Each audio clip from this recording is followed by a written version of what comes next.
Blake was on a quest. His quest was to help remediate stress from individuals that stand no chance to do it on their own. The traumatized brain is a very complex physiological and biochemical reaction to things your body can't process. Your mind cannot deal with certain aspects of humanity. It's weird because we're kind of born with this defined concept of justice and ethics and fair and all these things that we think are socially programmed. They're not. They're ingrained in who we are as a species. When you're traumatized, your central nervous system has one defined goal. Your central nervous system, not your autonomic nervous system, right. Your central nervous system, its number one job, I said his or hers, right? Self-preservation. Your central nervous system has one job: keep me alive. Survive, yeah. Yeah, that's it. Survive, mofo. Right. I don't care about anything else. Survive. Well, what does it have in its arsenal? It has 5 senses and intuition. That's what it has. So your central nervous system is constantly evaluating you for your surroundings, looking for familiarity and security.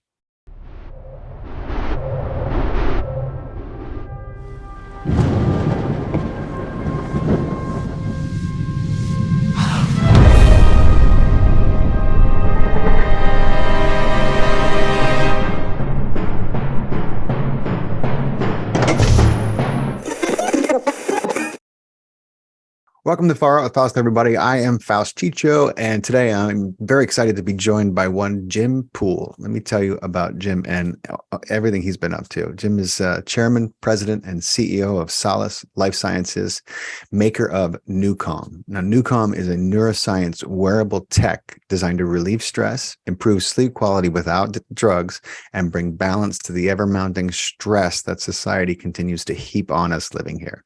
Mr. Poole is an accomplished business executive. He's got extensive experience in the healthcare and biotech industries, market research, and IT industries. He manages the strategic direction and ongoing operations of Solace Life Sciences. That's a neuroscience company focused on personalized wellness and performance. In 2015, Solace Life Sciences, that's the maker of NuCalm, was granted the world's sole patent for systems and methods for balancing and maintaining the health of the human autonomic nervous system. That is a glorious patent, my friend. Thank you so much for beaming in. I appreciate your time, Jim. Good to have you on the show. Beaming in is a great way to get here. And you're right. I saw that you talk about like aliens and yeah. And I was like, that's cool. We're going to talk about really cool stuff and it's going to seem interplanetary. It's not. It's grounded in left brain analytical neuroscience, but it's that's definitely okay. out there. It's definitely out there. The patent, you bring up a great point. Patent law is very arduous. In fact, Einstein extended his spatial intelligence by becoming a patent law office clerk. Really? So I did not know that. He would have to visualize people's ideas of patents before CAD drawings and stuff. And so patent law is interesting because when you don't have a patent, you think you really need it. Then when you get it, you think you're impregnable to the world. And none of it means much of anything, except for one truth. When you are awarded a patent, you have done a very Herculean job of convincing an independent USPTO attorney that whatever you've created has never existed ever in the history of Earth before. That's prior art. Number 2, what you claim, you have proven irrefutable quantified evidence to those claims. So being awarded the only patent in the world for balancing the health of the human autonomic nervous system, which people don't even know what that means, is profound. I never thought we'd get it. We spent 5.5 years working with the best scientists, mathematicians, academicians, statisticians in the world, 5.5 years. And then one day I was in Disney of all places with my family. I got an email. Congratulations. You've been awarded the patent. I was like, yes. What? It is the happiest place on earth. Amazing. So yeah, it's amazing. So the autonomic nervous system, just for those folks who have heard about it but don't really understand it, Think about this. The autonomic nervous system governs fear, stress, anxiety, depression, and worry. It might have an impact on our daily life. We have the only patent in the world for balancing and managing that aspect of the human brain.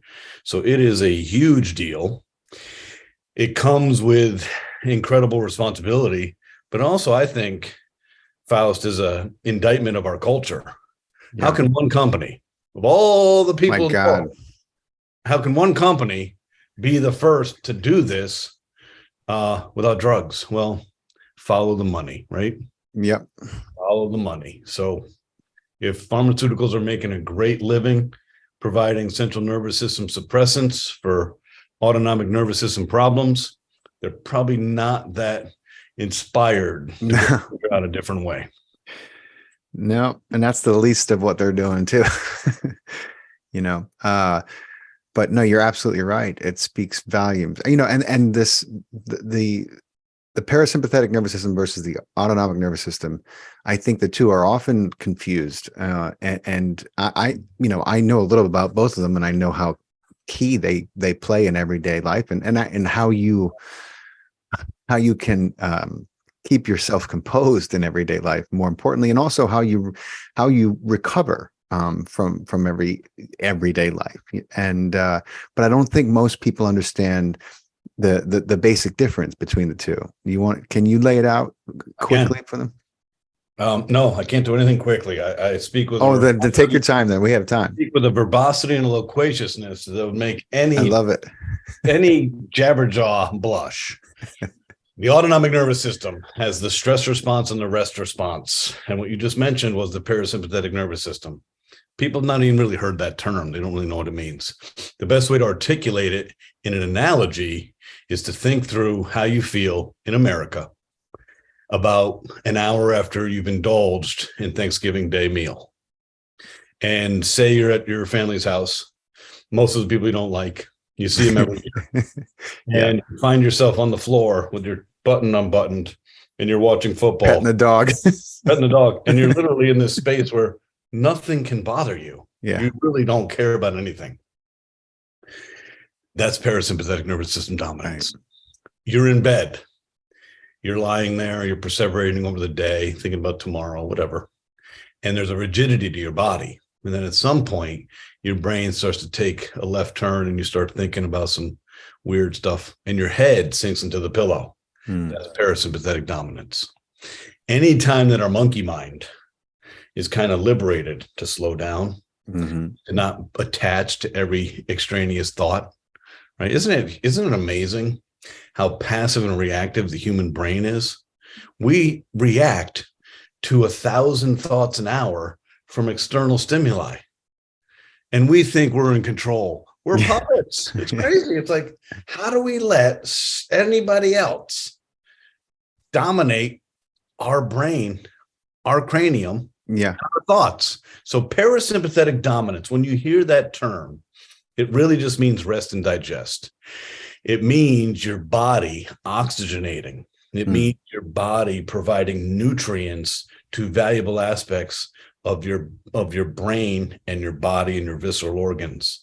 The vagus nerve, VAGUS, is something that some people have heard of as well. The vagus nerve is the communication highway to the autonomic nervous system, both sympathetic and parasympathetic. The vagus nerve innervates the hind brain and goes all the way through your visceral organs, all the way down to your toes. It's the longest in the body. If we can activate the vagus nerve, if we can slow down our respiration rate, if we can oxygenate, that's parasympathetic dominance. So in that state, like your brain loses valuable oxygen-rich red blood when we're engorged, when we've eaten too much. Yeah. And you're not thinking that clearly because most of the body's energy is in your digestive tract trying to process the amazing amounts of food you ingest. Right. So that's the aspect of what we're trying to do. Now, if we don't do this, Faust, we die. We die a miserable, disgusting death, mostly comprised of an immunosuppressive disease of our gut, right, and cancer, and cardiovascular disease.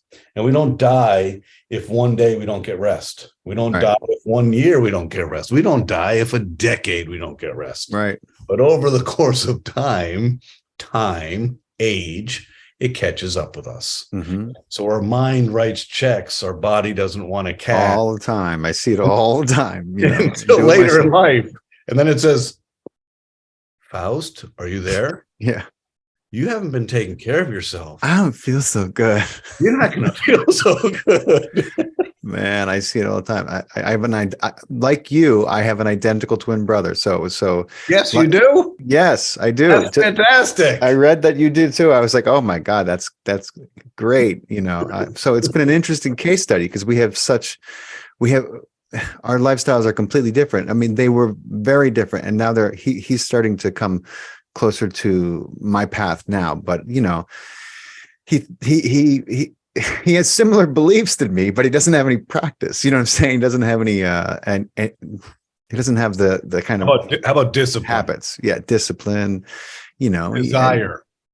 And so that's it. I mean, and these, those things, those, and they're important. You can have all the belief you want, but if you're not taking care of yourself, your body's going to let you know. And that's what happened to him. But you know, and I'm like, dude, just, you know, start by throwing away the soda and the cigarettes. Just start there. You know what I mean? Like he gets away with it because he looks fine. He's not overweight, but you know, he smokes a lot and he's always coughing and shit and just eating and drinking anything. I'm like, that you can't, how old are we, man? You know, like what are you waiting for?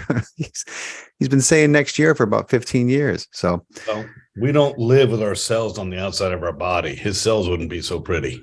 Yeah. Yeah. No, it's true. You're like, hey, wait a second. We're identical twins. We have the same genome. Like, yeah. Your cells don't look like my cells. No. And he was diagnosed like diverticulitis. He had an infection. He had a perforated colon with an infection. I'm like, what are you eating? You know what I mean? Like, and they were like, they told me it was from eating nuts. I'm like, it's not from eating nuts. If you ate nuts, it'd be the healthiest thing in your diet, man. It's bringing in too much acid to his microbiome. Soda is so toxic. Very. And, you just can't fill your gut with, Coca-Cola takes rust off of bumpers. You can't fill your gut with that. No.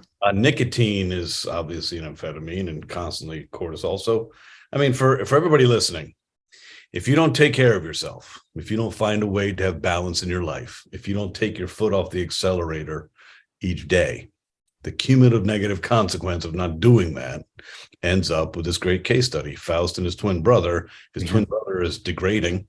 It's not going to get better if he doesn't make habitual changes immediately. Mm-hmm. It's going to confound. Diverticulitis is pure stress modulated. Yep. Perforating his colon. Hello.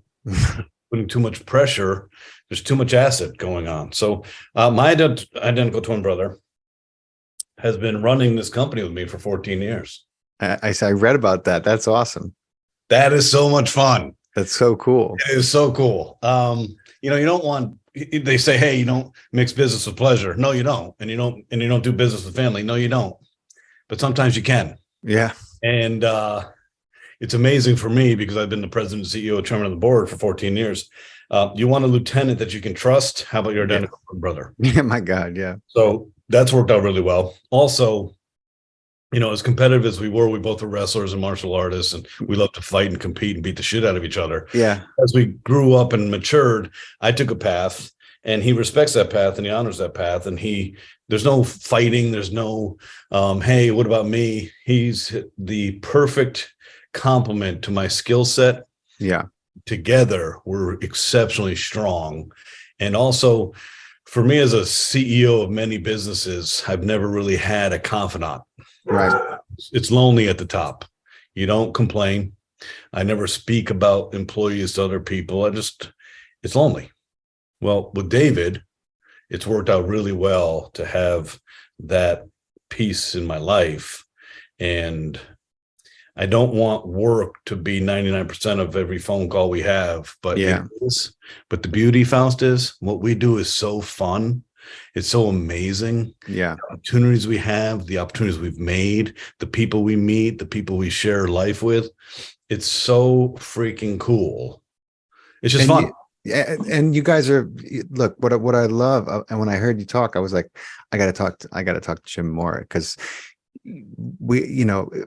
this corporate model we have is atrocious. But that when I see someone like you come along and the way that you're handling things and the way you're doing, I know that there's hope for the structure. I mean, some of the things in place have to go because they're just outlandishly unfair, and the monopolies set up. That's a whole nother conversation. But what I'm saying is the conscientious way that you from all my research and from listening to you speak, that you take care of your business with is, I think, extremely admirable. And my God, the world needs more CEOs like you compared to what we got going on. But there aren't a lot. In fact, I've not met any. It doesn't mean I don't have hope that I will.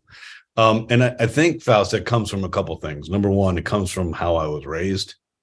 I just did the Neuroscience Summit. I did 9 presentations over those 2 days at 2 different summits. Oh my God, dude. It's kind of crazy. But on one of them, there was a gentleman who's basically a channeler of energy. He's probably not a human. And the first thing he said when he met me, saw my energy, he said, wow, as a child, you felt powerless to protect your mother. And I thought, whoa. Yeah. Spot on. Wow. And my mother ended up being a psychotherapist, and we grew up in a world of giving and compassion and taking care of people and empathy, and literally giving our back to people. So that integrated into my gene pool, right? It integrated into who I am as a human. Now, I followed the path of private equity. I followed the path of corporate greed and pilfering companies for profit. I followed that path.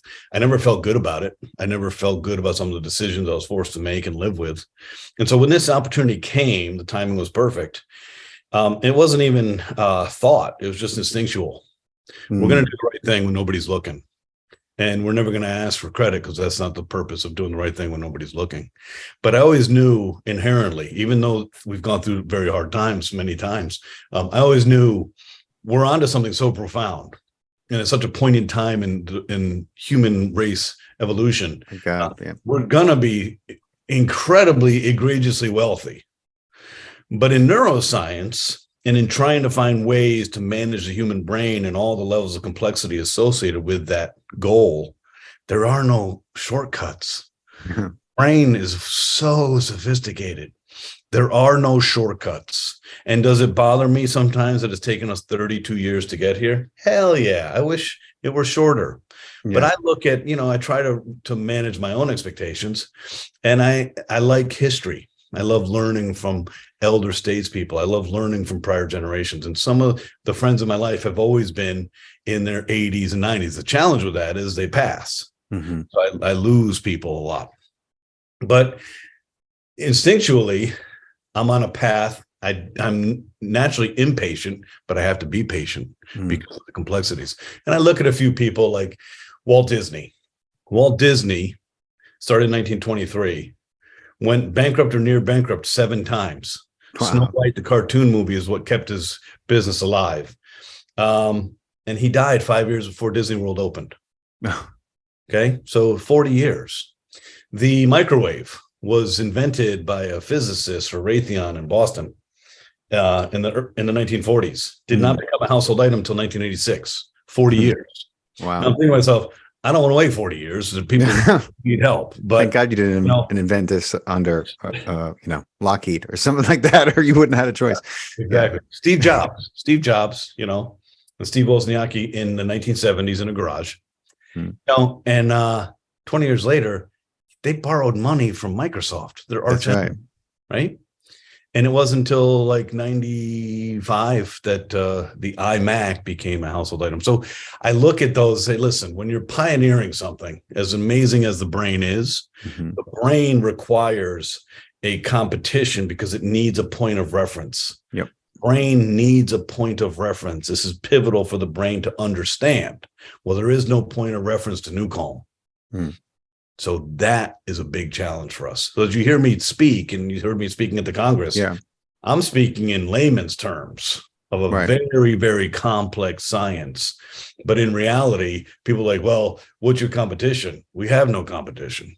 And understanding the brain power of Blake Halloway and knowing it took him 30 years to figure this out, we won't have competition probably for another 100 years. That was my next question was about Blake. I mean, you're better equipped to talk about Blake, but Blake was a neuroscientist. He was a physicist. He was a naturopath. And somehow or other, he ended up on a phone call with you, and you call it instinct, but I think it was your soul driving you to where you needed to go, more so than an instinct. But when I heard the story, anyway, that's what I thought. But I would love for you to talk about, what did Dr. Blake Halloway, what was he about, and how did he come across you and the path that you were on at the time, which was kind of the opposite? Blake was about love. He was, I really miss him. He was so powerful. You guys got close. When he passed, he said, "You're the only man who ever loved me for the man I was." Wow. Person I ever trusted. That's pretty powerful. Wow. Yeah. And probably because I let him be. He had Asperger's.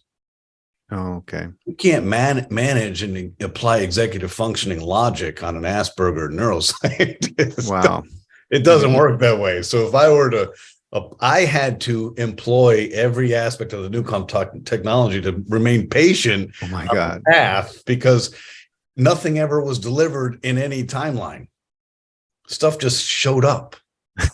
It was an amazing, amazing partnership. And early on, when we first connected and I flew down to Texas after 10 weeks of phone calls, we made a simple gentleman's bet. And this was one of the best handshakes I've ever made. He said, "Jim, I'll keep you healthy if you make me wealthy." That's awesome. I said, "Blake, you have a deal." He was my go-to medicine practitioner for 11 years. Wow. I had not seen a Western medicine doc 11 years. He took care of me.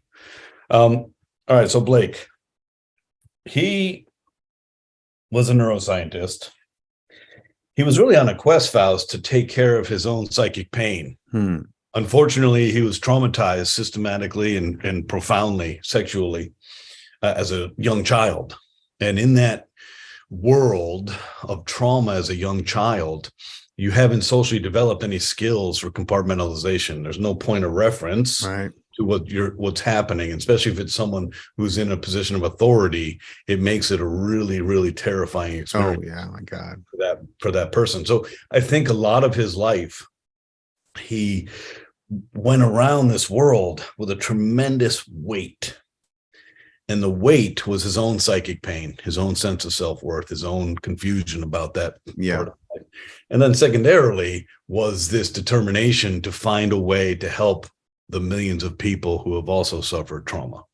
So that's his cross to bear. What an incredible, noble cross to bear. Both my parents are Mensa, and both my parents are psychotherapists, and both my parents are really intellectually capable. And David and I are smarter than our parents. So we inherently have intellectual curiosity and a proclivity to get bored quickly. That's why I ran so many businesses, because I was like, okay, we solved the problem. And so meeting Blake for the first time and hearing his Southern drawl from Texas disarmed me. I'm an East Coast, New York banker, and I'm pretty impregnable. It's like a pachyderm skin, right? Yeah, I know all about it. Yeah. That easily, right? So that disarmed me. But his ability to articulate really complex concepts intrigued me. I was like, wow, I could listen to this guy all day. And it was almost like playing Trivial Pursuit with a thesaurus. You're like, anything I asked him, he was like, yeah, well, this, and this. I'm like, I love this guy. So he intrigued me on that aspect. You know, Faust, it was definitely the universe intervening and connecting us, right? And I was not speaking accurately if I said it was intuition, because it wasn't. It was the universe having intention for me and for Blake.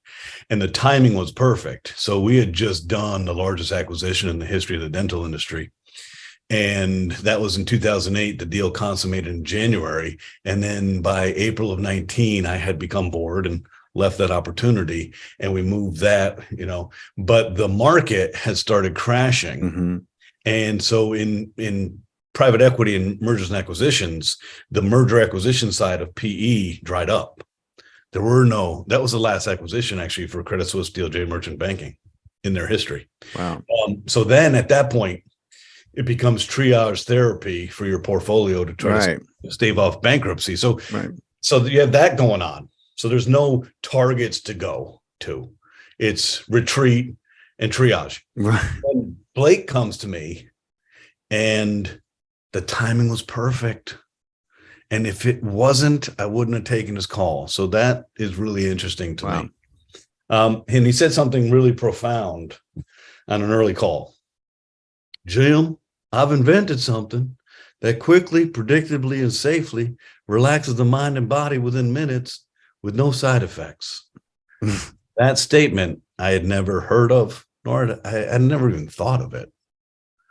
That kind of stopped me. And I said, "Did you repeat that?" And he did.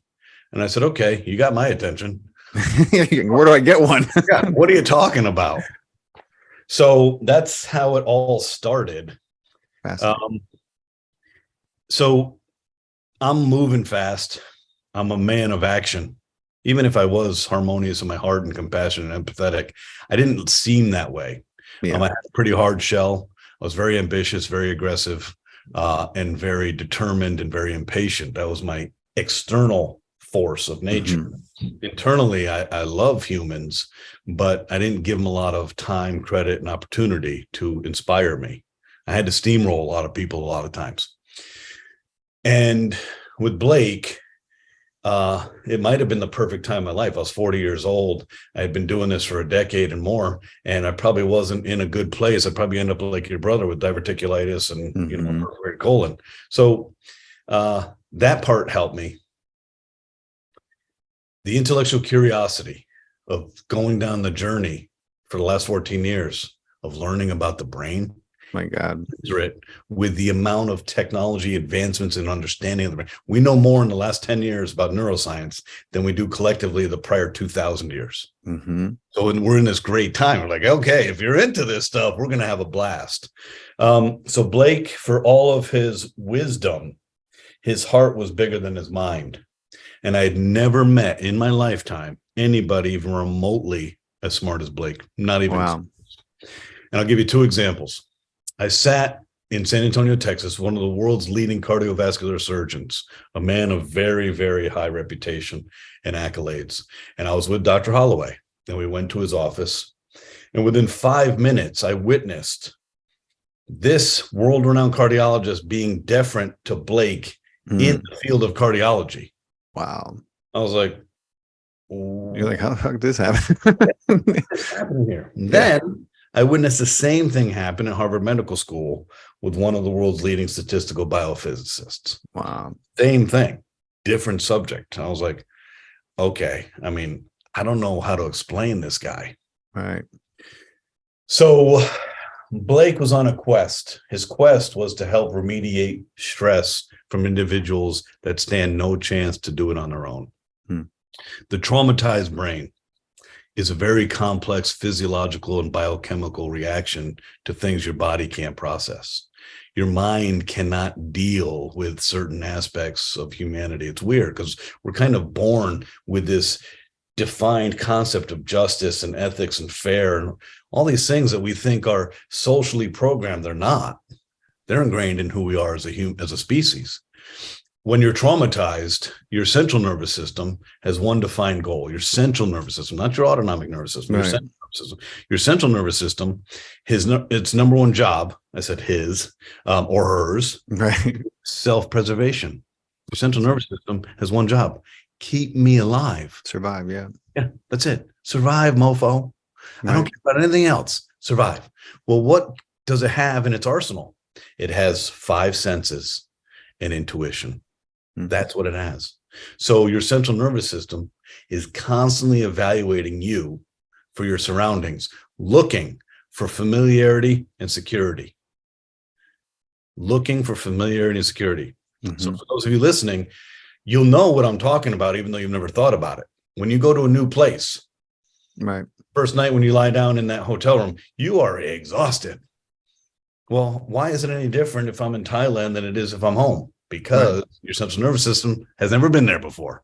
And your central nervous system is hyperactive. Yeah. Taking all this information in to know, am I safe? Am I safe? Where is the familiarity? Where is the security? So your central nervous system, self-preservation. Your central nervous system's other aspect of its ability to protect you is the autonomic nervous system. So the central nervous system is kind of Batman, where the autonomic nervous system is Robin. Okay. So the traumatized brain, there's a physiological change to that brain. Physiological as in oxygen-rich red blood cells get shrunken to key areas of your brain. The hippocampus is your memory center. And your prefrontal and frontal cortex is your cognition. So the traumatized brain, if you look at a PET scan, you'll see areas of the brain that are not getting the blood flow that they require. Right. And this manifests into a life of suffering through the trauma over and over and over again, and not in a memory pattern, but the memory eliciting the amygdala and activating the fight or flight. So the traumatized brain, this is a little bit more ethereal, loses faith in the universe. Yeah. Never feels safe again.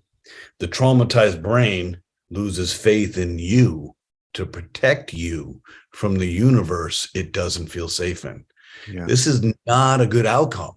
No. So that traumatized brain now constantly pings the amygdala.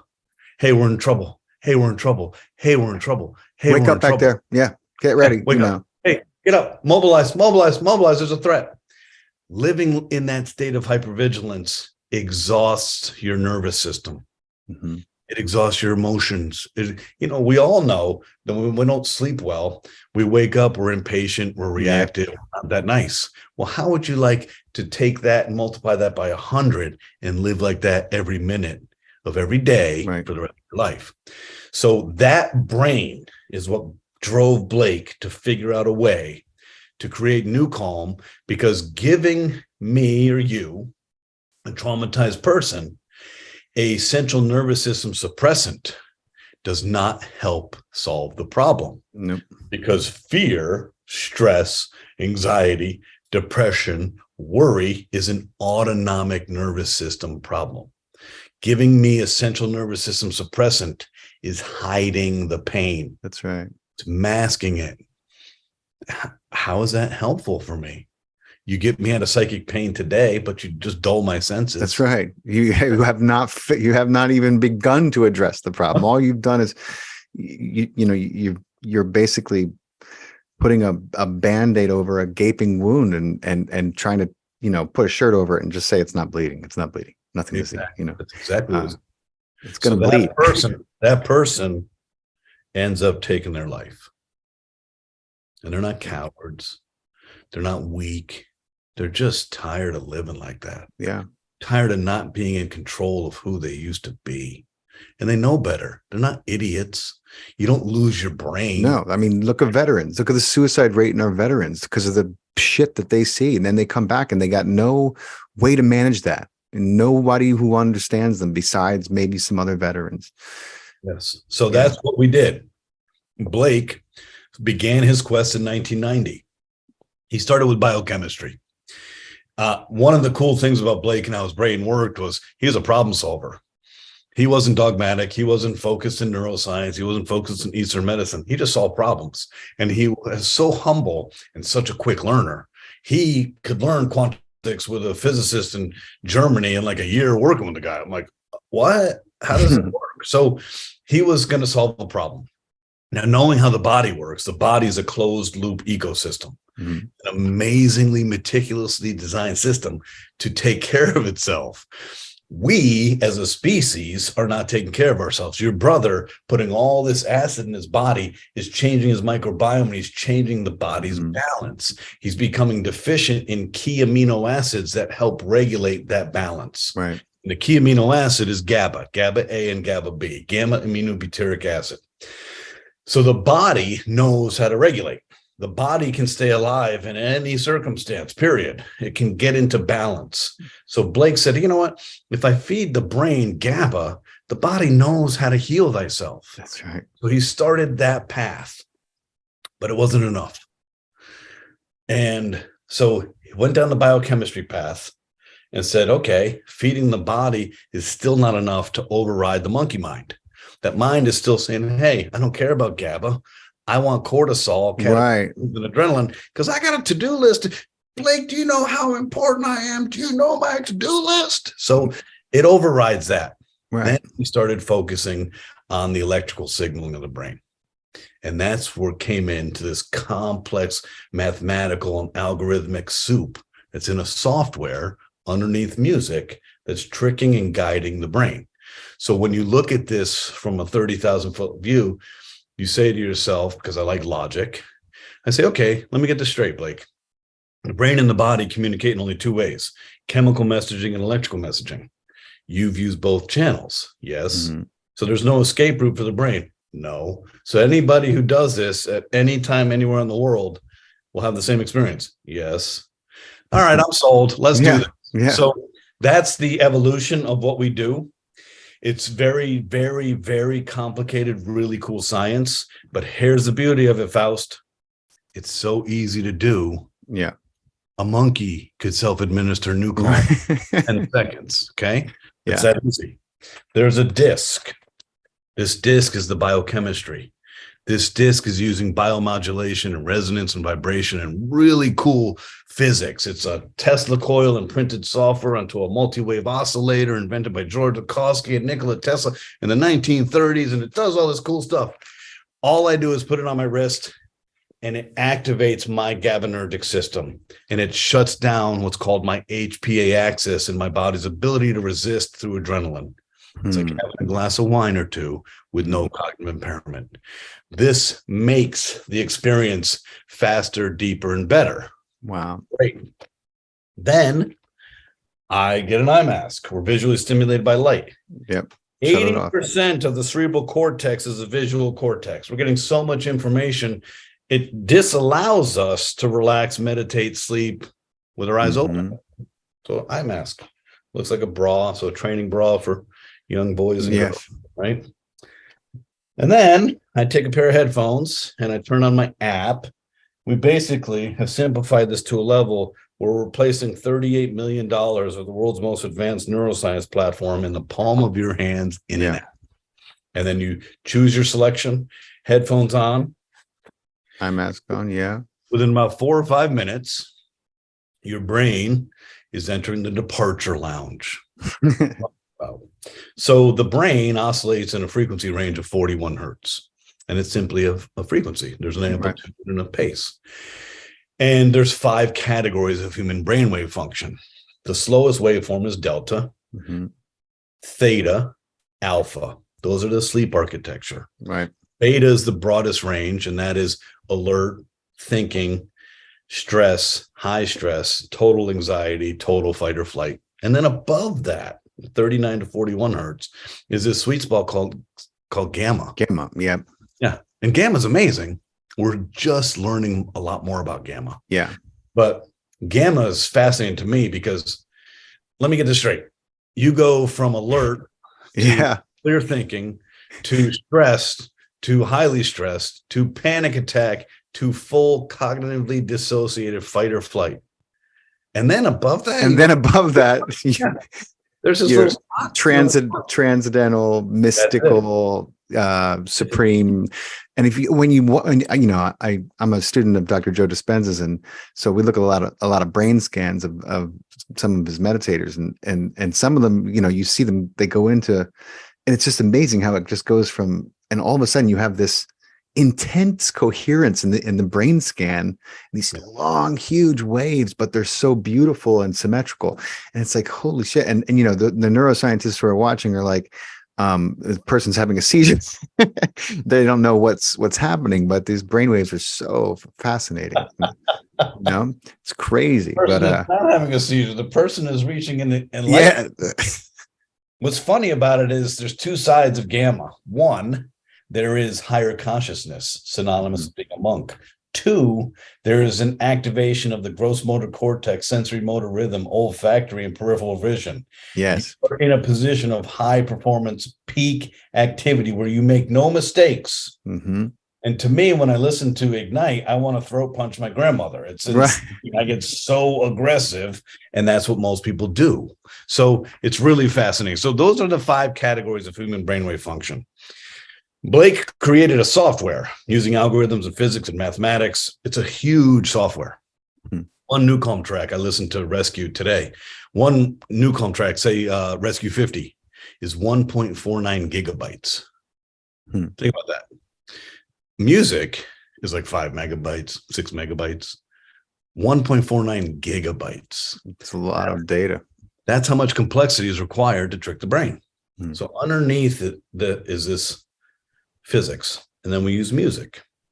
So we are going to present your brain with a pattern, and your brain is going to follow that pattern. Right. Isn't that it follows that pattern with such specificity is that Blake figured out the reticular activating system is an amazing filtration system of the human brain. And it does an amazing job for us because it identifies all patterns, and finds shortcuts. It may take a couple listens, but it will find that pattern, right, and it will find the shortcut. A great example for your listeners, if you have listened to any binaural beats, really cool. It was discovered in 1839 by a German scientist. I don't know how. I wonder how that went, because there was not a lot of headphones. How did he do it? You know what I mean? Like, it's not like he was a PET scan or. I mean, fascinating to be in that room.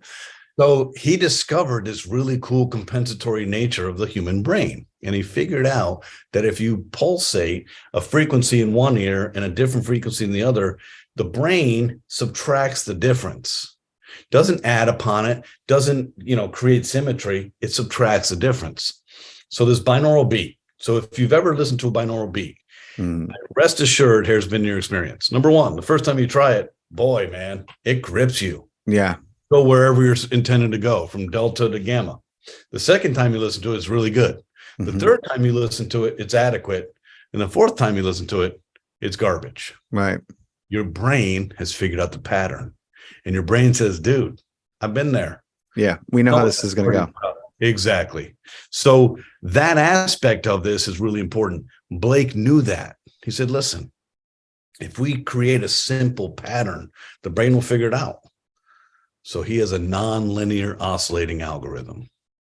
That was the trick in how not only is NuCalm the only patent in the world for balancing the stress response, we have the only methods using physics to create a physiological state change in a human being.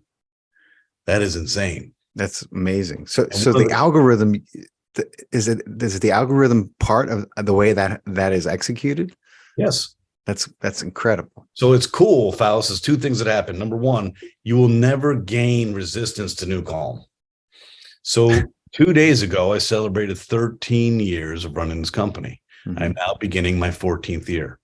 I have used NuCalm every day for probably 12 and a half years. I just NuCalmed. The same thing happened to me that happened to me 6 years ago. That's amazing. Now, I'm an interesting test case because I know the mathematics, I know the physics, I know all of the aspects of the science. I know it all. And I fall for it. Right. You don't have a choice. So you don't have a choice. So what happens is this. Using all these complexities, we're presenting the midbrain with this signal, and it's a nonlinear oscillating algorithm. So with NuCalm, we're going to oscillate you in alpha and keep you in theta.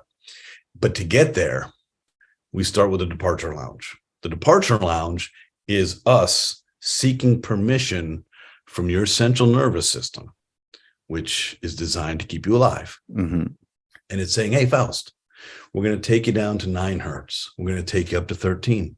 We're going to take you to 8. We're going to take you up to 11. We're going to take you to 10, to 12. Then we're going to take you to 7 and take you to 11. We're simply showcasing to your central nervous system what we're about to do is safe. Trust us and relinquish control. And then 8 minutes in, we now take you on this little elevator ride where you literally, if you're lucid, can feel your body sinking into your bed or wherever you're sitting.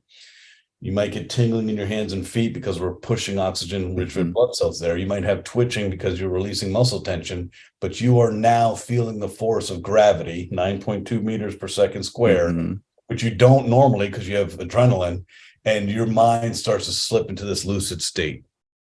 The NuCalm experience is profound because it's hard to articulate what lucid dreaming is like. Yeah. But you are in this kind of REM state where your body feels immobilized, so heavy to the earth.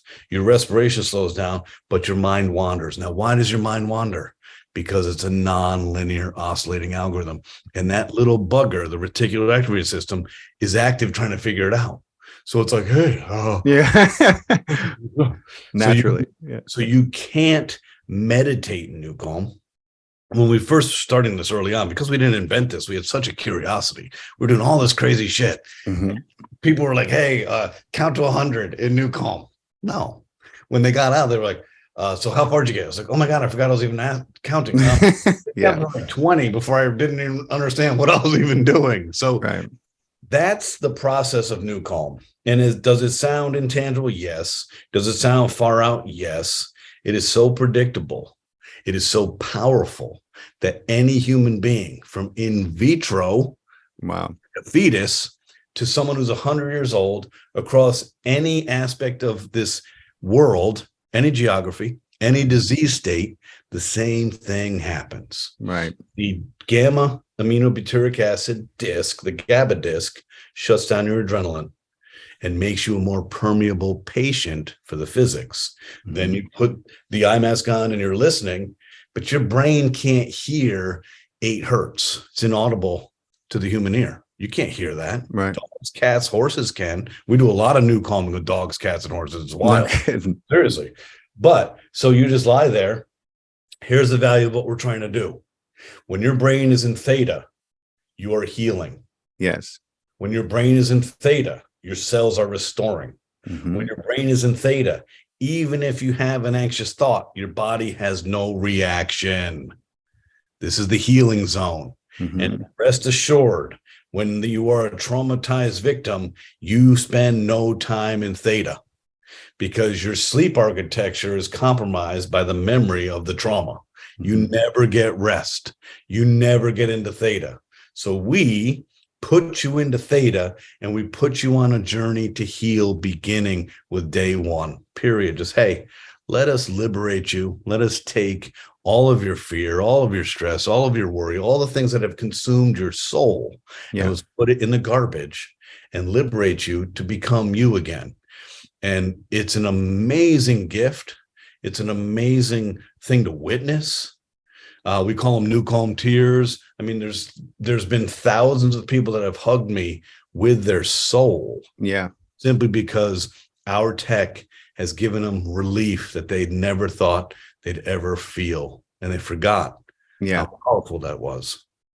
That's amazing, man. In this world we're living in right now, with everything kind of ramping up or continuing to ramp up, maybe it's just amplified from the media, and the world's been like this for a while, but it sure feels like it's growing in intensity with some of the world events taking place. It's like now more than ever, it's harder for people to unplug from the media, from the amount of, and I think a lot of it is by design. People call me a conspiracy theorist for saying that, but I also know there's a lot of supporting evidence to say that they'd love to keep you stressed and divided and fighting, because then you're not thinking about how useless they are and how they do nothing. But that's just, those are my thoughts on it. Regardless of who, what, how is behind it, the observation is real, and we all know it. We all know it intuitively. Nobody feels grounded right now. Nobody feels anchored. It's impossible to feel anchored and grounded. Everybody is holding on by a thread. We're literally holding on by bubblegum wrappers and belly button lint. We know it, which further exacerbates the anxiety. It doesn't matter, but COVID's pushing us to the edge, man. I mean, COVID's pushing us to the edge. You know how well, we all know this. We call it Murphy's Law. Things are going bad and bad, and then all of a sudden, You kick a man when he's down. That's what COVID is. Yeah. Hit me in the gut. I'm already down, man. Yeah. So it's been a very interesting time. I look at this as a macro kind of thought, and I say, hey, the planet's begging for a reset. Mm-hmm. You know, humans have abused and tortured this planet. There's 8 billion of us, and each other. You know. Yeah. How do you feed 8 billion people? I think all this weird Not shit. the way we're doing it now. No, that's for sure. I'll be at a restaurant. It can be done, but I'll be looking at a restaurant. I'll be like, hey, there's someone just ordered shrimp cocktail. I'm thinking to myself, how many shrimps do they kill in a day? Yeah. To feed 8 billion people? The numbers it's a monstrosity. We're at this weird place. So COVID happens and we all go insular. The animal kingdom was joyous. There was dolphins being sighted in different areas and great white sharks being sighted in different areas and bears and moose. And here in Delaware, where I live, there's this thing called the Indian River Inlet, and they were orcas breaching. Wow. Breaching. They haven't been seen here in centuries. Yeah, we saw some. I was in New York City at the time, and there was some whales spotted. There was some dolphin. I'm like, man, those dolphins better go out to some clean water and take a shower. they got too close to the Hudson. It was but it was true. We saw a lot of because there was no traffic. There was nothing to keep them from coming in. So it was amazing. I don't buy into the whole overpopulation and scarcity mindset. I really think it's been part of the illusion, the fact that, how much food does America throw away every day? I mean, we could literally feed the world with what we throw away in a single day. We just have none of the minds have put together the thought process of how can we feed the world instead of how can we make X amount of money on this amount of chickens. You know what I'm saying? The whole thinking is off. So I just think that if we put our minds to it, we could easily feed the world, and you wouldn't have this whole mindset of like, there's just not enough. Sorry. I just don't believe that. I think that's bullshit. We can do anything, Faust. Yeah. We've proven we can do anything. Humans can do anything. But when the model is predicated around monetary, the goal of every person on earth is monetary. Well, guess what you're going to get? You're going to get people making money, cutting corners. If the goal was goodness and giving back and taking care of humanity, we'd be living in Valhalla tomorrow. That's right. So it's all about where do you set your sights and what is the goal? My kids are 20, 18, and 15. Their dad's been a CEO their whole life. I've traveled my whole life. And my girls are inquisitive and they say, hey, Dad, why is this like this? Why is it this? And my answer is always follow the money. Yeah. Follow the money, you'll see the inspiration. When you see the inspiration, you'll see the motivation. When you see the motivation, you'll see the path that they got there. And I look at the media or I look at the food companies that there may not be a nefarious thing happening. I don't know. Yeah. And I don't spend a lot of mental calories worrying about it. But I do know this. A food company wants to sell food. Mm-hmm. So yeah, they'll bring in neuroscientists to create neurotoxins, excited neurotransmitters, and glutamate to make their food addictive. The media wants to sell ratings. So yeah, they know that I can elicit a response from you by activating your amygdala using fear, as opposed to telling you a feel-good story for 10 minutes, you trying to figure out the happy ending. Yeah, that's the world we live in, man. Yeah, I look at this and say, each sector is driving towards their own. Everybody's myopic. They've got a 4X lens on. They're like, oh, how do I make money? So it's been a strange experience for me because I sit on this bigger picture and bringing to the world liberation, but I can't even tell you that I'm doing it. I don't tell anybody that if you use NuCalm on a regular basis, you achieve higher consciousness, you achieve patience, presence in the moment without judgment, and you live a happier life. I don't tell people that because people aren't ready. Right. So what I tell them is, hey, are you having trouble sleeping? Yeah. That's it. Yeah. They don't know that's the world we live in, man. They don't know that crazy. Sleep is 95% predicated on your inability to manage your stress. Yeah. But if I said to a man, are you managing your stress well? Of course I am. What kind of question is that, asshole? Yeah. That's the response I get, right? Yeah. So I don't even talk about stress anymore because it seems judgmental. I just say, how are you sleeping? Nobody tells me they're sleeping well. And in the event that someone does, they'll call me 2 days later and say, hey, I forgot to tell you, I take Tylenol PM every night. Take 2 milligrams of Xanax every night. I sleep like a baby. They're like, yeah, you're not sleeping. You know, that doesn't mimic sleep. You're just not awake. There's a difference. You're not awake, but you're not sleeping. So that's kind of one of the weird aspects of what I've seen. I'll tell you another thing that I've seen that interests me.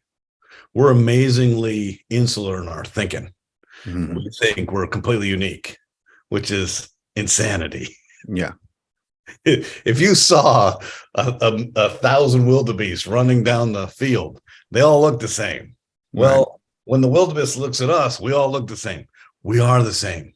Mm-hmm. People think I'm more stressed out than they are. That person's really stressed out.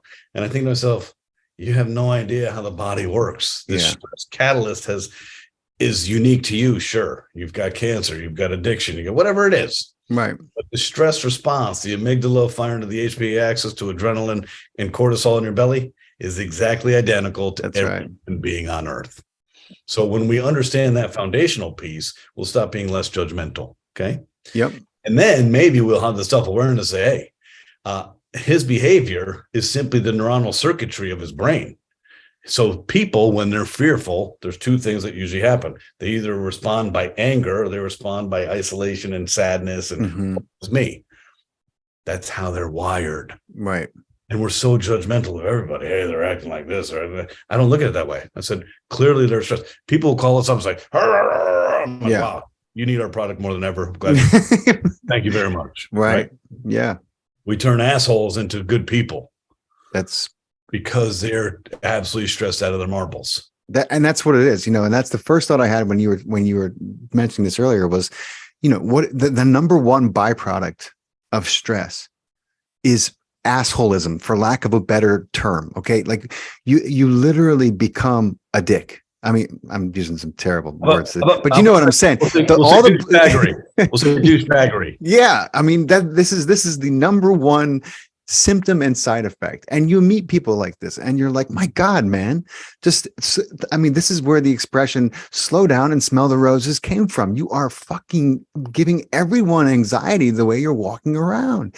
Yes. Stop and breathe. You know what I'm saying? And so when one person stops and breathes and comes into their center, just hearing you speak, I knew that you use your product and that it has changed your brain chemistry.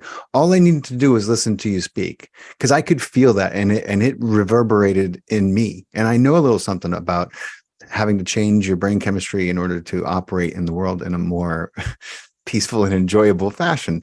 So I that's another reason why I wanted to talk to you. But you're not just changing you when you do that. You're changing everyone that you come into contact with. And that's how we change the world. That's why this product, I think, is so incredible and why it's so important, because not everyone can achieve a meditation practice that is going to allow them, at least not in an expedited way or in a way that they may need to save their life. Because let's face it, people are getting sick and making themselves sick from stress, from lack of sleep, and the world certainly isn't helping. So this is an incredible, I think, shortcut, if there is such a thing, to getting the body into a healing state.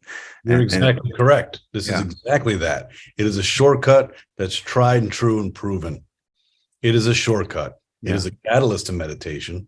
But really, Faust, it's an opportunity for those who will never learn to meditate because they're so traumatized, sick. Yeah. You have cancer, you're not meditating. No, your eyes, tremendous will. Yeah, if you close your eyes with cancer, you're thinking about dying. It's so hard for people, man. It's not, it's crazy. I can't even begin to imagine. I meditate daily. And, some days just a lot easier than others. But, when something's going on, that's the challenge. I mean, it's just anything, let alone something like as monumentally, horribly scary as that kind of a diagnosis. That is, not a lot of people can overcome that, but their body needs them to. If they want a chance to heal, their body needs them to. And that's why this product, is like, I think one of the greatest biohacks, because you can really, you need to put yourself in a state where you can heal. And this device does that on more levels than any device I've seen before in my life. So that's why the only one that's actually, we've been forced to go through incredible rigors. Yeah. We've been forced to do incredible research because we were a class 3 medical device. There's two things I'd like to share with your audience that are simple in concept, and they've never heard this before. Your brain has two areas of resource allocation. Your brain has the primordial midbrain, which is basically inside your temporal region there, and it's the amygdala. An almond-shaped piece in your brain is dominating your brain. That doesn't seem right. Now, that part of our brain is 40 million years evolved. Think about how much you've learned in the last 2 years with COVID. Think of how much adjustment your brain has made. Think about that same brain evolving over 40 million years. This is a perfect circuitry and a perfect trap. So that's one part of our brain. And that part of our brain, the amygdala, is really governing fear, stress, anxiety, depression, and worry. Your frontal cortex and prefrontal cortex, which separates us from primates, your forehead, is our patience, our presence, our character, our personality, our executive functioning, our left brain logic, our emotional stability. That's what separates us from primates. That's why we're human. Right. Okay? Every day, you're fighting a battle for oxygen-rich red blood. That's the life source and the access to that part of your brain. So as soon as you're triggered, you got a bad day and you're trying to meditate. The reason you're not going to meditate is no blood flow is coming to the prefrontal cortex because the amygdala is a hog. It's a dirty little whore. And it literally just greedily sucks up your oxygen. That's what it does. What I want people to understand is that's how we're wired as humans. Is it fair? No. Does it seem like a really sucky way? Yeah, it does. But that's life. Yeah. So mindfulness, meditation, yoga, tai chi, it's not the practice of becoming this ethereal being and going on this process. It's redistributing oxygen-rich red blood to your prefrontal cortex so that you have access to patience and being present in the moment without judgment. All this is redistribution of oxygen-rich red blood. So when you meditate, like the monks do, they can, some of them, not all of them, can bring their brain predictably and systematically into theta. The rest of us will never get that opportunity. It just doesn't work that way. And so when they do that, they can get to that state where they're breathing one breath every 10 seconds, 6 breaths a minute. That's the optimal diaphragmatic breathing of a human. When you do that, you feel better. It's interesting to me. When's the last time anyone, I mean, I'm sure they don't. I mean, I do in NuCalm.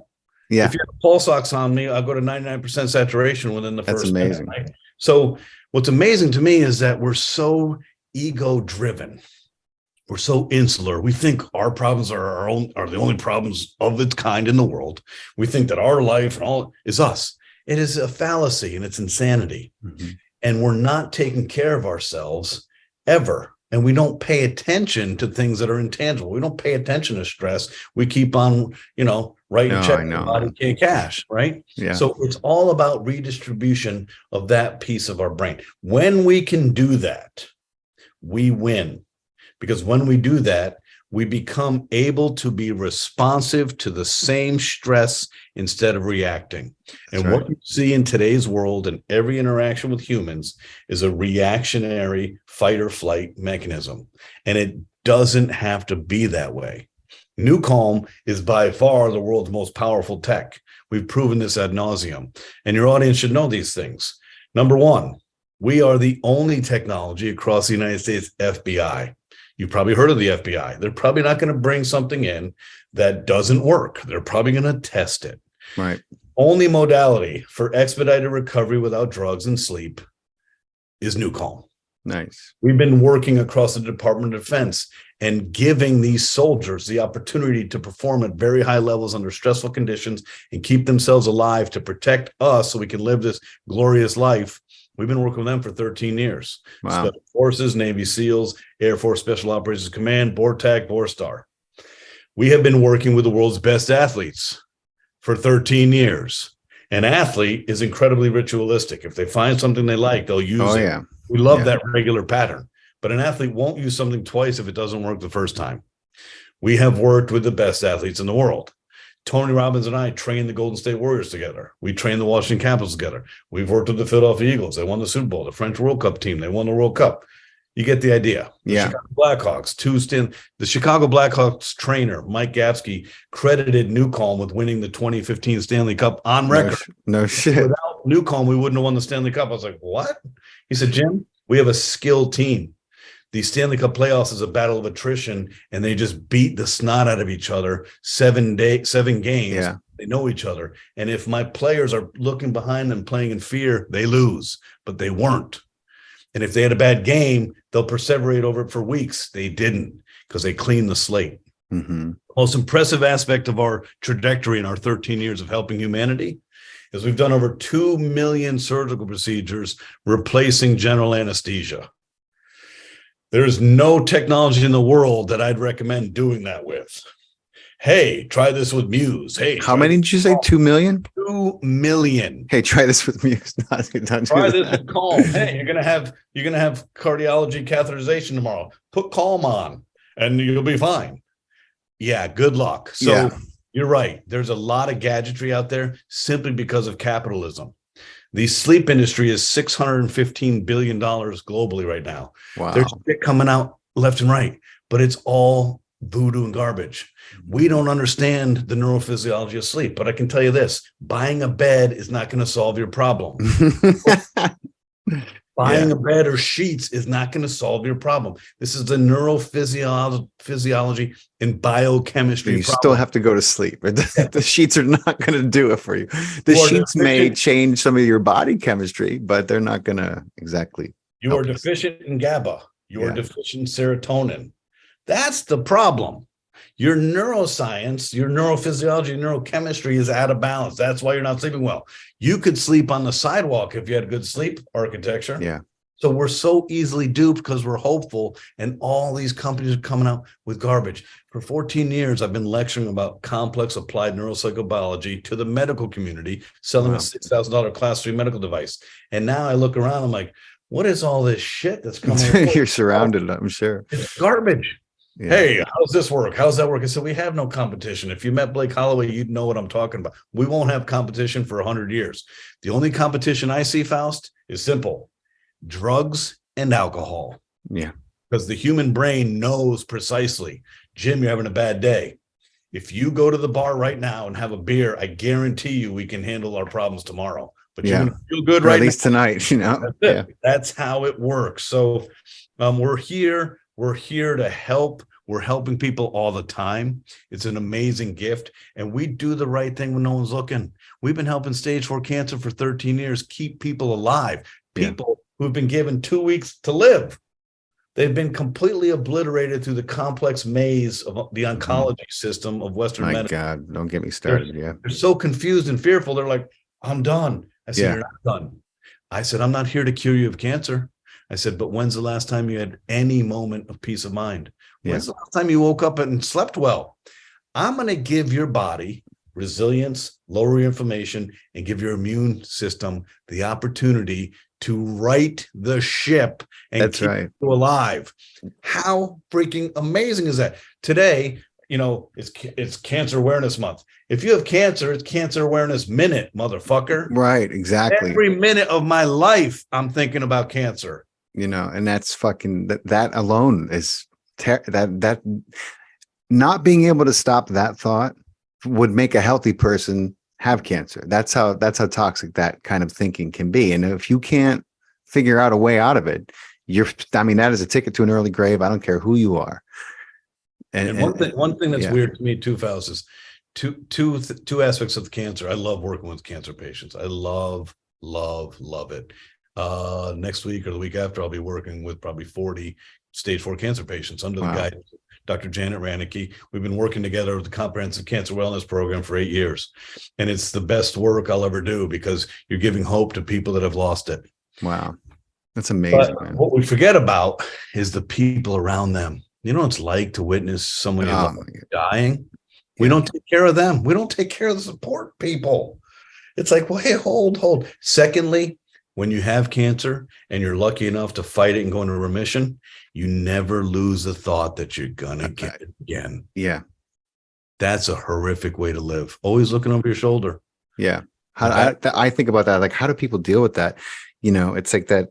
It's like that, like a bug. You know what I mean? It's just like won't. You kind of know it's there. How do you? I was just thinking about how difficult it would be to. Yeah. You meditate and you change the intention of your brain. You redistribute oxygen-rich red blood from your amygdala and your reptile brain to your prefrontal cortex. Hope will win the day always. Yeah. But fear is the second strongest emotion of the human. Yeah. So it's a battle. It's a battle all the time. And I tell people, stop giving fear so much energy. That's right. Stop feeding it. Cancer feeds off of stress and sugar. Yeah. So NuCalm isn't our only pony. We rode that pony for 12 years. We helped solve the problems of many, many people. But in 2021, we launched 3 new products. Oh, cool. Completed the cycle of human brainwave function. We started with deep sleep. It took us 9 years to create this. It's the most complicated physics we've ever created. And the reason is we use an isochronic waveform, meaning we can entrain and pace your brain into delta using a speaker and not headphones. Oh, so wow. Deep sleep is like Maxwell's silver hammer comes down upon your head. You put it on next to your bed and you're freak gonzo. Seriously. That's amazing. That I've dropped my iPad on my face. That hurts. Yeah, it does. You're lucky. I woke up. We also launched Ignite. Ignite takes your brain into gamma. Wow. 13 to 14 minute track. We can't just take you there. You'd have a heart attack. So we start at 15 hertz, and the last 3 minutes is pure warrior brain, 39 to 40 hertz. Wow. Activate you. So I use that to work out all the time. I'm 220 pounds with 6 feet. I have chicken legs, and I get on the Peloton. I don't belong in the Peloton. I put Ignite on and I just go. I pedal like I'm on the Tour de France. Yeah. And then we launched Focus, and Focus is amazing because I can listen to it all day long, and it simply declutters my brain. I don't burn calories on expectation, overwhelm. Hey, I didn't do this. I just focus attention. My brain's oscillating around 18.4 hertz, which is the pivotal optimal learning frequency. Mm-hmm. And I just get a ton done. And I've noticed that with Focus, there's a mood elevation to it, because when you declutter your brain, most of your brain's filled with fear, stress, anxiety, depression, and worry. When you declutter it, you're left with feeling good. Yep. So we have literally created the only platform of its kind that allows a human to change your mental state on demand by listening to physics. It is a mind bender, but it will change your life, and it will never not work. Never not work. It works anytime, anywhere, on anyone. That is a gift from Dr. Holloway, who left this earth on December 20th, 2020. 2020, right? Yeah. He left this earth, and he left to do things in different planets. And I think, as much as I love him and miss him, I felt a sense of relief for him, because he carried such a burden, so heavy in his heart for his whole life. Yeah. And I told my mother when he passed, I said, I think Blake was an alien. She said, of course he was. He didn't. He kind of just hovered over the earth. I said, you're right. He never did walk. I never really saw his feet. That's amazing. That's hilarious. Oh, man. Oh, so many people. That's when people like that come, they leave such a mark on this planet, and it's amazing to just but people like that need to bump into people like you. You're like the circuit for them. I see this all the time, and I observe it in different people who wrote books, but then you realize that they wrote it with their significant other, or it was through this person. And it's amazing how souls meet, and then they ground each other in a way that is so productive for humanity. I love seeing that. So it's so cool to hear. Without me, there was no we. Yeah. And the same thing for Blake. We had an incredible, compatible relationship. I took the ideas out of a neuroscientist, quantum physicist brain who had Asperger's. Yeah, you did. Yeah. And we built this. And we built it in a journey that what's cool, Faust, is I always had absolute certainty we would achieve the goal of changing the world. I know this. I just never knew how. Mm-hmm. because of the humility of seeing the universe do things that I was like, okay, I believe in the law of attraction. Most people live the law of distraction. Right. Really out of tune with life. So true. Seriously. Yeah. And so when I became in tune with that and gained that self-awareness through NuCalm, I'm not a meditator. I'm not on a path of mindfulness. I just use a tool, and over the course of time, it changed my thinking. I do reflect and say, wow, how many opportunities did I miss? I bet. Yeah. Because I was stuck in my head. How many opportunities came to me where I was completely oblivious? That's remarkable, man. That's remarkable. You know what I mean? Like I know so many people who they just can't slow down. They cannot. I mean, like they got one speed go. They're materialists to the core. They're skeptics to the core. I love them. Their minds are amazing, but they're so stuck in this one mode of thought, and I'm always like, but if you just slowed down and plugged in, you would realize there's so much more happening. There's so much more, and it's magical. And and part of them, I think, really wants that, but they refuse to believe it. they don't want to slow down. Yeah. Materialism, Faust, is a fallacy. It is. You cannot be satiated from buying things. Yeah. We buy a nice car, our endorphins are high for about a week. Yeah. It doesn't work that way. Happiness is external. Joy is internal. And so we're missing the mark. Mm-hmm. And we think as humans that there's an endpoint. There is no endpoint. Life is vibration.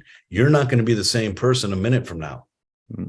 You're going to have good minutes, good hours, bad hours, good days, bad days. There's a constant perpetual vibration and frequency and resonance to the world. Isn't it interesting that, say, your spouse or your significant other, she never looks the same in pictures. Why? Because she vibrates at a different frequency. Right. I don't look the same in pictures. And no one even thinks of that. Wow, I don't look good in that picture. It's the same person. Yeah. Same angle, same person, Because we vibrate. So as a filmmaker, you saw this all the time through film. You're like, wow, this is really wild how this works. Life is about vibration and the journey. And if you are not participating in your journey and have the self-awareness to participate, you're a spectator in your own journey, and then you die. Yep. So what's the point? For me personally, I had all that success, and thankfully I did. Yeah. My team, I brought 4 of my top people with me into this endeavor, and I told them each, because I love people, I said, I'm going to ask you to do things and work at a level that you're not used to. And we ran companies around the world. Number one. Number two, I don't know when you're going to get paid. It turned out it was 4.5 years. And everybody on the team was in their 40s raising a family. But we'd had such success, we were able to do that. And had Blake met me earlier, I probably wouldn't have had the coffers to do that. Mm-hmm. So it is everything, when I look in hindsight, was meticulously designed. When I met with the monks, there's a monk that I absolutely adore, Brother Craig Marshall. He has the mind of 500 years of human experience. He's a gift to humanity. He said, Jim, why you? And I said, what do you mean? He said, you didn't choose this. The universe chose you. I'm just curious as to why. And then Dave and I sat in front of him. We told him the story. He's like, okay, I get it. I now know why. Yeah. Said, the path has already been written. You're just following the steps. That's and I was like, what? And then he said something really hopeful to me, Faust.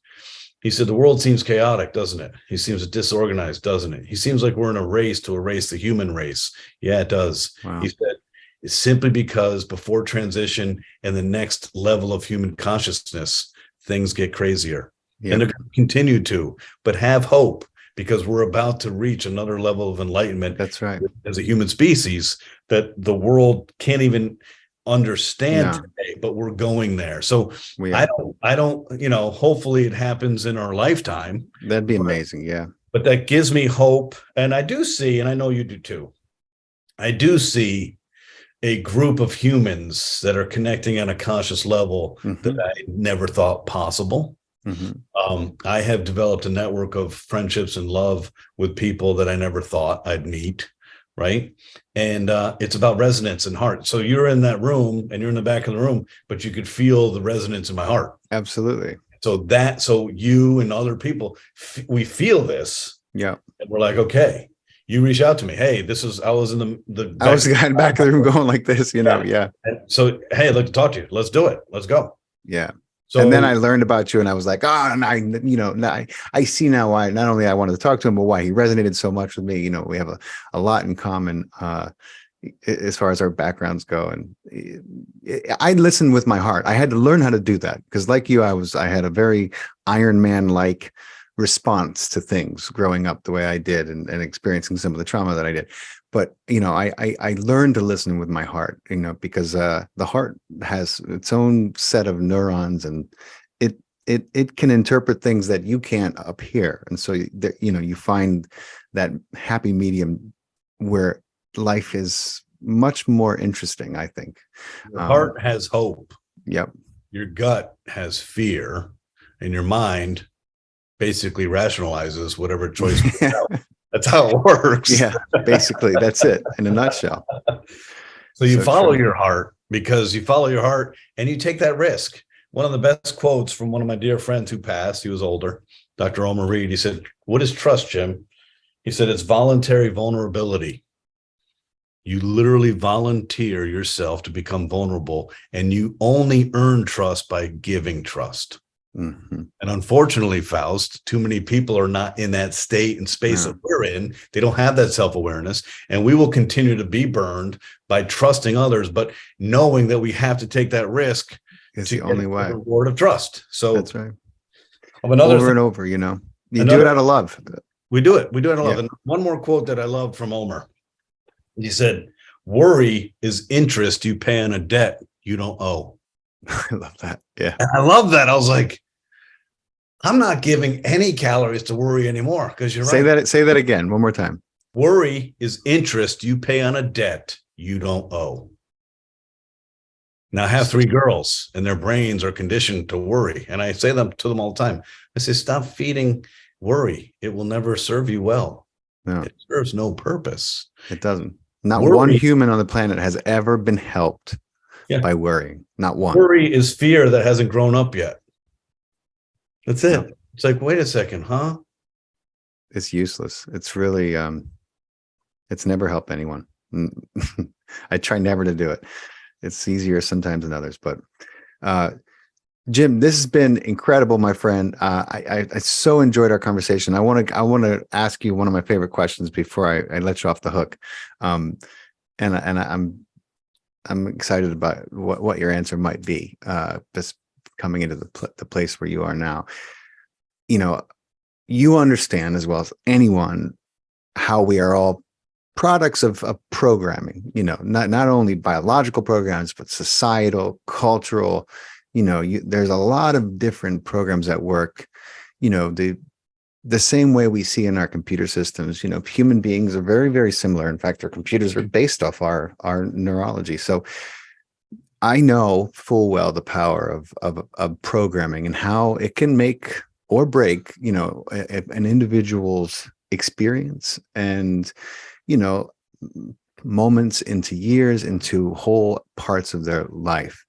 And I'm always looking to inject some programming into society, into the consciousness, this collective consciousness that we have that can allow people to, instead of experiencing and seeing the suffering that is so prominent, but that to start to realize that they can turn their eyes to the sun and the shadows will fall away. And I would love for you to contribute that, in whatever abbreviated way you feel inspired to, some programming some advice you could give to people that they can leave this conversation with.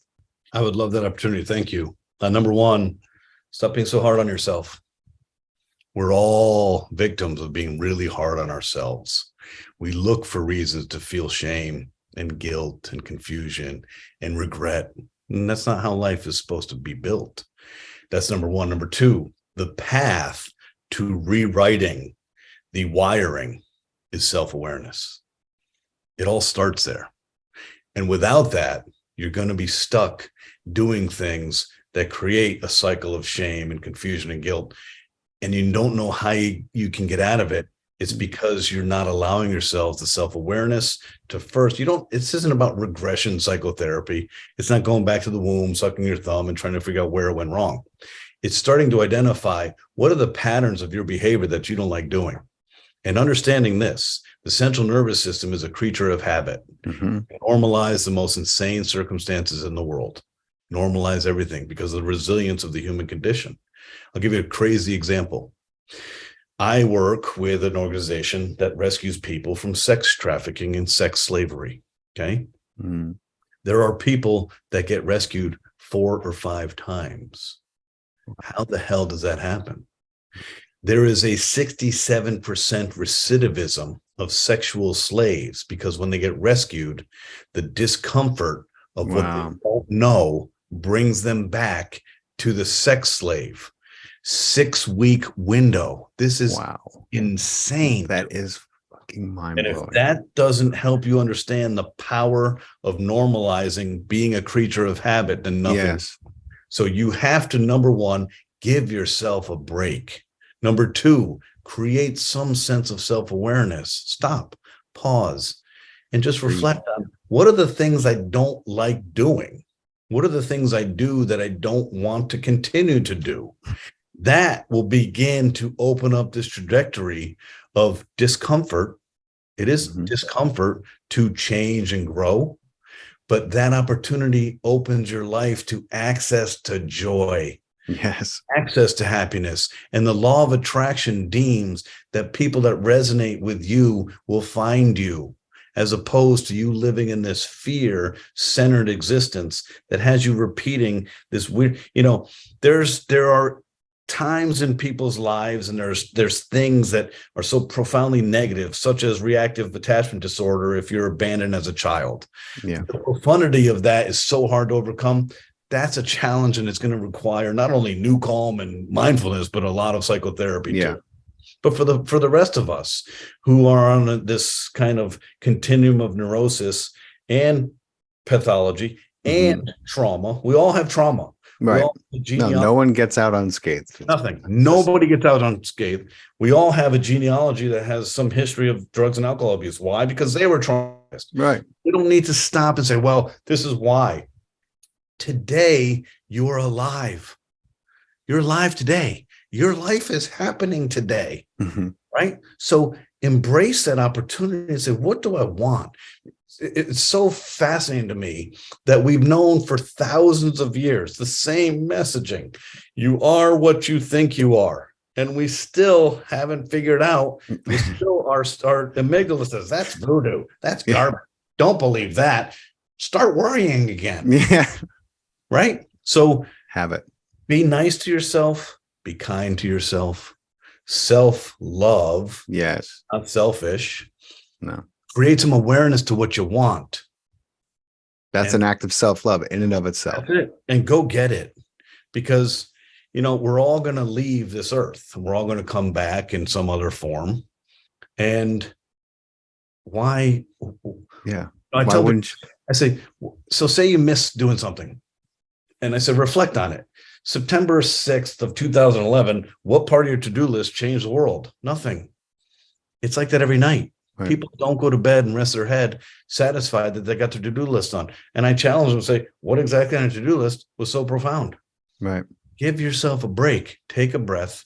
Reflect. Be present with your family. Share your heart chakra with the people that love you and need you the most so you can be there. Yeah. For those who love you and need you the most. Wake up, people. Wake up. Life is here. Life is now. And life is beautiful. It is. It is. Thank you so much, Jim. Man, this is hold on one sec. Let me fix this thing. Okay, there we go. I don't know if you even saw that. My screen went crazy. Alien interference. If that's what it was, it's the biochemical and electrical signals. But it's been amazing, my friend. I appreciate this talk so much. I learned so much. I'm excited that my audience is going to be exposed to all this and your amazing products. I know I'm going to be checking them out. I'm not going to lie. I'm probably just going to order one tonight. But I want to look at all of them. But I will. There's NuCalm, NuCalm. There's NuCalm monthly subscription. It's really for people that don't want to invest in their future, because the premium subscription gives you everything we have to offer. Gives you focus, ignite, deep sleep, and NuCalm. Cool. So those are the two ways to do it. It used to be a $6,000 class fee medical device. You can now buy a monthly subscription. There's no obligation. We're not here to wrangle you. We're not here to do anything to you, but help you. Yeah. And NuCalm is going to work. I don't need any sample size of one. We've served millions of people, but does it work for you? And is it important in your life today to take care of that aspect of your life? If you want to sleep better, feel better, manage your stress better, be responsive, be engaged, be emotionally connected to your world, this is a great product.